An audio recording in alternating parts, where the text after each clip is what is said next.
नमस्कार दर्शक बंधु आज हूँ अगस्ट मास 19 तारिख मंगलवार।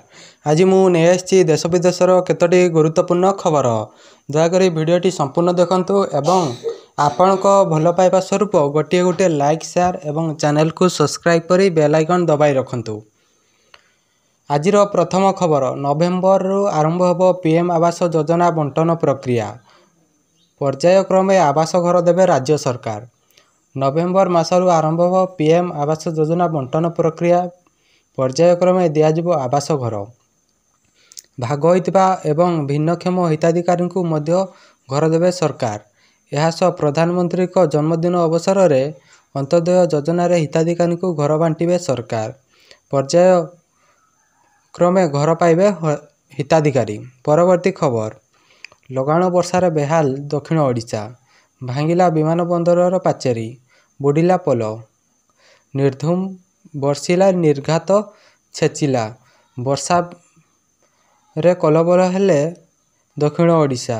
केउठी रास्ता ऊपर पानी चलिला तो केउठी भांगिला घर द्वार। मालकानगिरी रे विमान बंदर पाचेरी भांगी जाइथिबा बेले खलिकोट रे घरे पशिला चिलिका पानी।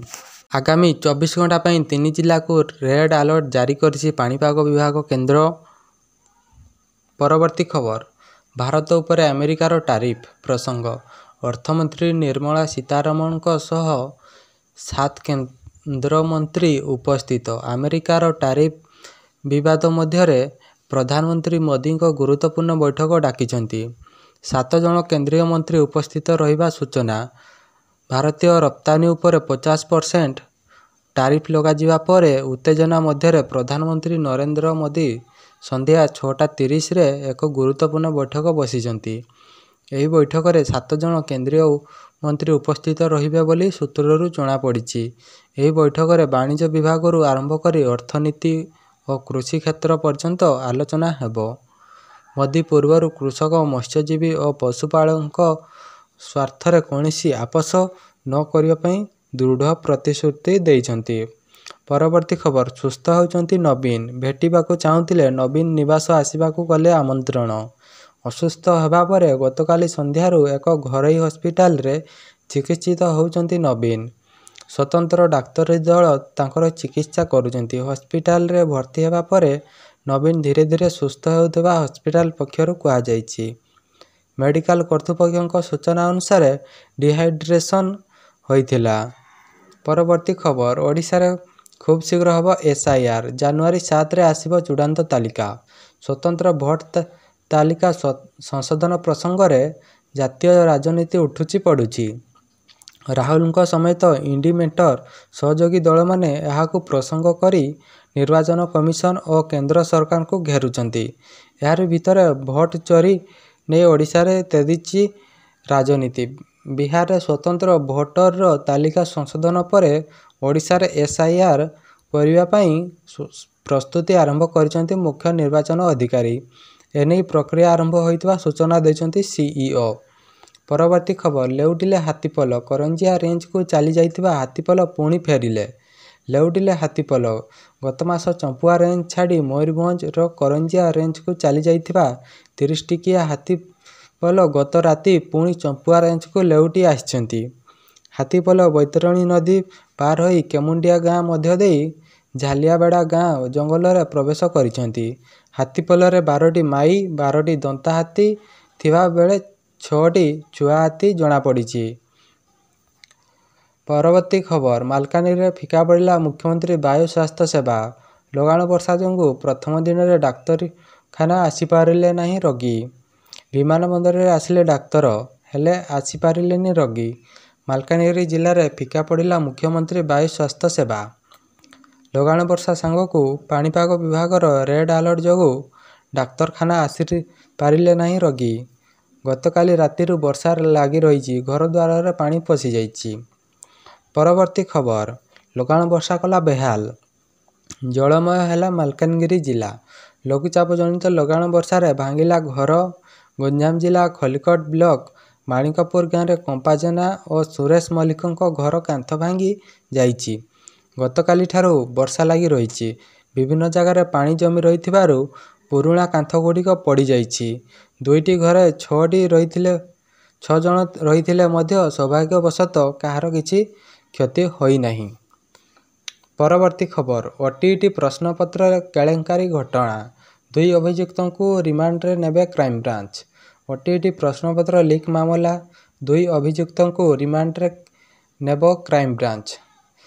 ଦିନିକିଆ ରିମାଣ୍ଡ ପାଇଁ ଅନୁମତି ଦେଲେ କୋର୍ଟ। ରାମପ୍ରସାଦ ଗୁପ୍ତା ଓ ସନାତନ ବିଷୋୟୀଙ୍କୁ ପଚରାଉଚରା କରିବ କ୍ରାଇମବ୍ରାଞ୍ଚ। ଓଟିଇଟି ପ୍ରଶ୍ନପତ୍ର ଭାଇରାଲ ଘଟଣାର କ୍ରାଇମବ୍ରାଞ୍ଚ ତଦନ୍ତ କରି ବୋର୍ଡର data entry operator Jitan Maharana ମାଧ୍ୟମରେ 6ଟି ଜିଲ୍ଲାରେ ପ୍ରଶ୍ନପତ୍ର ବିକ୍ରି କରାଯାଇଥିବା ଜାଣିବାକୁ ପାଇଥିଲା। ଏଭଳି ପ୍ରମାଣ ମିଳିବା ପରେ କ୍ରାଇମବ୍ରାଞ୍ଚ ବୋର୍ଡ ଉପସଭାପତି ଡକ୍ଟର ମହାନ୍ତିଙ୍କୁ ଗିରଫ କରିଥିଲା। ପରବର୍ତ୍ତୀ ଖବର, ବାଲେଶ୍ୱର ଏଫ୍ଏମ୍ କଲେଜ ଛାତ୍ରୀ ମୃତ୍ୟୁ ଘଟଣା, 3 ଦିନିଆ ରିମାଣ୍ଡରେ ଯିବେ ସମୀର ସାହୁ। ବାଲେଶ୍ୱର ଏଫ୍ଏମ୍ କଲେଜ ଛାତ୍ରୀ ମୃତ୍ୟୁ ଘଟଣା, ସମୀର ସାହୁଙ୍କୁ ରିମାଣ୍ଡରେ ନେବ କ୍ରାଇମବ୍ରାଞ୍ଚ। 3 ଦିନିଆ ରିମାଣ୍ଡ ଆବେଦନର ମଞ୍ଜୁରି ଦେଇଛନ୍ତି କୋର୍ଟ। ଘଟଣାର ଅଧିକ ତଦନ୍ତ ପାଇଁ ରିମାଣ୍ଡ ଆବେଦନ କରିଥିଲା କ୍ରାଇମବ୍ରାଞ୍ଚ। ଫକୀରମୋହନ ଛାତ୍ରୀ ଆତ୍ମହତ୍ୟା ଘଟଣାର ମୁଖ୍ୟ ଅଭିଯୁକ୍ତଙ୍କୁ ହେଉଛନ୍ତି ଏଚ୍ଓଡି ସମୀର କୁମାର ସାହୁ। ପରବର୍ତ୍ତୀ ଖବର, ଓଡ଼ିଶାର ମାଟି ତଳେ ରହିଛି 20 ଟନ୍ ସୁନା, ସ୍ପଷ୍ଟ କଲା ଜିଏସ୍ଆଇ। ଖଣିଜ ସମ୍ପଦରେ ଭରା ଓଡ଼ିଶାର ମାଟି ତଳେ ଏବେ ମହଳ ମହଳ ସୁନା ଥିବା ସ୍ପଷ୍ଟ ହୋଇଛି। ରାଜ୍ୟର ମାଟି ତଳେ ବ୍ୟାପକ ସୁନା ଭଣ୍ଡାର ଠାବ କରାଯାଇଛି। Geological survey of India Odisha ମାଟି ତଳେ ସୁନା ଥିବା ସ୍ପଷ୍ଟ କରିଛି। ଏନେଇ ଜିଓଲଜିକାଲ ବିଭାଗର ସନ୍ଧାନ ବିଭିନ୍ନ ପର୍ଯ୍ୟାୟରେ ରହିଛି। ସୂଚନା ମୁତାବକ ରାଜ୍ୟରେ 10ରୁ 20 ଟନ୍ ପର୍ଯ୍ୟନ୍ତ ସୁନା ରହିଛି। ପରବର୍ତ୍ତୀ ଖବର, ରାପିଡୋ କରିବ ଫୁଡ୍ ଡେଲିଭରି ସ୍ୱିଗି ଜୋମାଟୋକୁ ଦେବ ଟକ୍କର। ରାପିଡୋ କରିବ ଫୁଡ୍ ଡେଲିଭରି, ସ୍ୱିଗି ଜୋମାଟୋକୁ ଦେବ ଟକ୍କର। ବାଇକ୍ ଟ୍ୟାକ୍ସିଂ ପାଇଁ ପ୍ରସିଦ୍ଧ କମ୍ପାନୀ ରାପିଡୋ ଏବେ ସ୍ୱିଗି ଏବଂ ଜୋମାଟୋ ସହିତ ପ୍ରତିଯୋଗିତା କରିବା ପାଇଁ ଫୁଡ୍ ଡେଲିଭରି ଫିଲ୍ଡରେ ପ୍ରବେଶ କରିଛି। କମ୍ପାନୀ ନିଜସ୍ୱ ଖାଦ୍ୟ ବିତରଣ ସେବାର ପରୀକ୍ଷଣ ଆରମ୍ଭ କରିଛି। ବର୍ତ୍ତମାନ ଏହି ସେବା ଟ୍ରାଏଲ ପର୍ଯ୍ୟାୟରେ ଅଛି ଏବଂ କେବଳ କିଛି ମନୋନୀତ ଅଞ୍ଚଳରେ ଆରମ୍ଭ କରାଯାଇଛି। ପରବର୍ତ୍ତୀ ଖବର, ବର୍ଷାରେ ବେହାଲ ସାରା ଭାରତ, ଉତ୍ତରପ୍ରଦେଶ କନୌଜରେ ବନ୍ୟା ସ୍ଥିତି, ବଢ଼ୁଛି ଗଙ୍ଗା ନଦୀର ଜଳସ୍ତର। ଦେଶର ବିଭିନ୍ନ ସ୍ଥାନରେ ଆଜି ପ୍ରବଳ ବର୍ଷା ହୋଇଛି। ଉତ୍ତର ଭାରତ ସମେତ ମୁମ୍ବାଇ ଓ କର୍ଣ୍ଣାଟକରେ ବର୍ଷା ପାଇଁ ସହରରେ ଟ୍ରାଫିକ୍ ପ୍ରଭାବିତ ହୋଇଛି। ଆଜି ସକାଳୁ ନଭି ମୁମ୍ବାଇରେ ପ୍ରବଳ ବର୍ଷା ଜାରି ରହିଛି।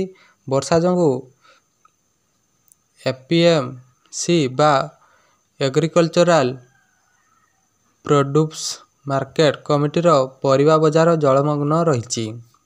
ରାସ୍ତା ଏବଂ ବଜାରରେ ପାଣି ପଶିବା ଫଳରେ ବ୍ୟବସାୟୀ ଓ ଗ୍ରାହକ ମାନେ ଅସୁବିଧାର ସମ୍ମୁଖୀନ ହେଉଛନ୍ତି। ପରବର୍ତ୍ତୀ ଖବର, ଓଡ଼ିଆରେ ହେବ ଇଗ୍ନୋ ବହି, କୁଳପତିଙ୍କ ସୂଚନା ଆଗକୁ ସମସ୍ତ ପାଠ୍ୟକ୍ରମର ବହି ଓଡ଼ିଆରେ ହେବ। ଇଗ୍ନୋ ବିଶ୍ୱବିଦ୍ୟାଳୟ ଅଧୀନରେ ପରିଚାଳିତ diploma in early child care educational ପାଠ୍ୟକ୍ରମ ପାଇଁ ଓଡ଼ିଆ ଭାଷାରେ ପୁସ୍ତକ ଉନ୍ମୋଚିତ ହୋଇଛି। ଏହି ପାଠ୍ୟକ୍ରମରେ 30,000ରୁ ଅଧିକ ଛାତ୍ରଛାତ୍ରୀ ଥିବାବେଳେ ଅଧିକାଂଶ ଅଙ୍ଗନବାଡି କର୍ମୀମାନେ ସାମିଲ ଅଛନ୍ତି। ଗତ ଜୁନ ମାସରେ ଇଗ୍ନୋ ବିଶ୍ୱବିଦ୍ୟାଳୟ ଉଚ୍ଚଶିକ୍ଷା ବିଭାଗ ମଧ୍ୟରେ ହୋଇଥିବା ବୁଝାମଣା ଅନୁସାରେ ଆଜି ଓଡ଼ିଆ ଭାଷାର ବହି ପ୍ରକାଶିତ ହୋଇଛି। ପରବର୍ତ୍ତୀ ଖବର, ବୁଲୁଛି ବାଘ, ଲଇକେରା ଅଞ୍ଚଳରେ ଦେଖିବାକୁ ମିଳିଛି ପାଦଚିହ୍ନ। ପୁଣି ମାତିଲା ବାଘ, ଝାରସୁଗୁଡ଼ା ଲଇକେଲା ଅଞ୍ଚଳରେ ବାଘ ଆତଙ୍କ ଦେଖିବାକୁ ମିଳିଛି। ଲଇକେରା ବ୍ଲକର ବାଘର ପାଦଚିହ୍ନ ଦେଖି ଲୋକେ ଭୟଭୀତ ହୋଇ ପଡ଼ିଛନ୍ତି। ଲଇକେରା ଓ ସୁନ୍ଦରଗଡ଼ ଜିଲ୍ଲା ସୀମାବର୍ତ୍ତୀ ଅଞ୍ଚଳ ଭୁକୁଲାପଡ଼ା, ଗଞ୍ଜୁଡିହି, କର୍ଲାଖମନ, ଜାମଲାର ଆଦି ସ୍ଥାନରେ ବାଘର ପାଦଚିହ୍ନ ପଡ଼ିଛି। ଏହି ଅଞ୍ଚଳରେ ବାଘ ଚଳପ୍ରଚଳ କରୁଥିବା ଜଣାପଡ଼ିଛି। ବାଘ ପାଦଚିହ୍ନ ଦେଖି ଭୟଭୀତ ଅବସ୍ଥାରେ ସ୍ଥାନୀୟ ଲୋକେ। ଏନେଇ ଖବର ପାଇ ବନ ବିଭାଗ ପହଞ୍ଚି ଘଟଣାର ଅନୁଧ୍ୟାନ କରୁଛି। ବାଘ କେଉଁ କେଉଁ ସ୍ଥାନରେ ବୁଲୁଛି ଖୋଜାଖୋଜି ଆରମ୍ଭ କରିଛି ବନ ବିଭାଗ। ପରବର୍ତ୍ତୀ ଖବର, କୋରାପୁଟରେ କାଚୁଛି ବର୍ଷା, 2 ଦିନ ପାଇଁ ଟ୍ରେନ୍ ଚଳାଚଳ ବାତିଲ। ଲଘୁଚାପ ପ୍ରଭାବରେ କୋରାପୁଟରେ ଜାରି ରହିଛି ବର୍ଷା। ଲଗାଣ ବର୍ଷା ଫଳରେ ଲକ୍ଷ୍ମୀପୁର ବ୍ଲକ କାକରିଗୁମା ଥାନା ଅନ୍ତର୍ଗତ ତଳମେଣ୍ଟି ରାସ୍ତାରେ ମାଟି ଅତଡ଼ା ଖସି ରାସ୍ତା ଅବରୋଧ ହୋଇଛି। ଏହି ଗ୍ରାମାଞ୍ଚଳକୁ ସଂଯୋଗ ରାସ୍ତା ହୋଇଥିବାରୁ ଯାତାୟାତର ସମସ୍ୟା ଦେଖିବାକୁ ମିଳିଛି। ଭୂସ୍ଖଳନ ଯୋଗୁଁ ରାସ୍ତା ଅବରୋଧ ହୋଇଛି। ଭିଡ଼ିଓଟି ସମ୍ପୂର୍ଣ୍ଣ ଦେଖିଥିବାରୁ ଧନ୍ୟବାଦ। ଯଦି ଭିଡ଼ିଓଟି ଭଲ ଲାଗିଲା ଲାଇକ୍, ସେୟାର ଏବଂ ଚ୍ୟାନେଲକୁ ସବସ୍କ୍ରାଇବ୍ କରନ୍ତୁ। ଧନ୍ୟବାଦ।